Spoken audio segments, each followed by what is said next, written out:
రఘు, రేపు స్వర్ణ వాళ్ళు విల్లాలో పాలు పొంగించి సత్యనారాయణ వ్రతం చేసుకుంటున్నారు. అలాగా, మంచిదేగా. నానమ్మ అలాగే చేయమంది కదా. రేపు వాళ్ళు వ్రతం చేసుకునే విషయం అమ్మమ్మ గారికి తెలియదు. వాట్? నానమ్మకు తెలీదా? అయినా తనకంత తొందరపాటు ఎందుకు? నానమ్మకు చెప్తే తప్పేంటి? అలాంటి బుద్ధి తక్కువ పనిని వెళ్తే సమర్థించడం అవుతుంది. ఇంకొకసారి ఆలోచించు. 1,00,000 సార్లు ఆలోచించినా ఇదే మాట అంటాను. నానమ్మ అంగీకరించాక చెప్పకపోవడం తప్పు కదా. కొత్త ఇంటికి పెద్దవాళ్ళు లేకుండా వెళ్ళడం చాలా తప్పు. అసలు స్వర్ణ ఎందుకు ఇలా చేస్తుంది? మనుషులు వేరేగా ఉంటేనే ప్రేమ ఆపేక్షలు ఎక్కువ అవుతాయి అని అంటుంది. వేరుగా ఉండడం ఏంటి? వారానికి 1-2 రోజులే కదా. దాని ఉద్దేశం అది కాదు. మరి అది పర్మనెంట్గా వేరే ఉండాలి అని అనుకుంటుంది. పిచ్చి పిచ్చిగా మాట్లాడుకు సీత. నువ్వు చేసేది తప్పు. బుద్ధి తక్కువ పనులు చెయ్యొద్దని చెంప పగలగొట్టి చెప్పాల్సింది నువ్వు. వీలైతే ఆ ప్రపోజల్ని విరమింపచేయి.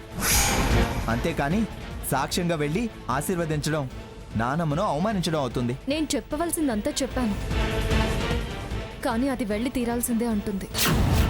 సాకేత్ కూడా సరే అన్నాడంట. నేను నమ్మను సీత.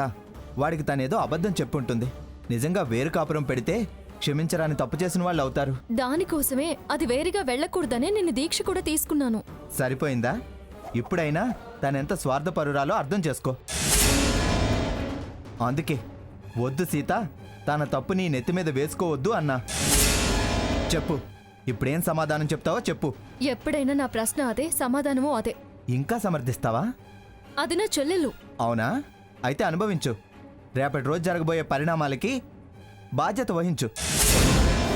సీత, నేనెందుకు చెప్తున్నానో అర్థం చేసుకో. వెళ్ళొద్దు.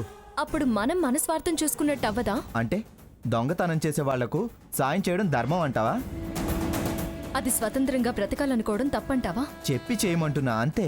అది వినడం లేదు కాబట్టే నేనే అమ్మమ్మ గారితో చెప్పేస్తాను. వద్దు, బయట పడదు.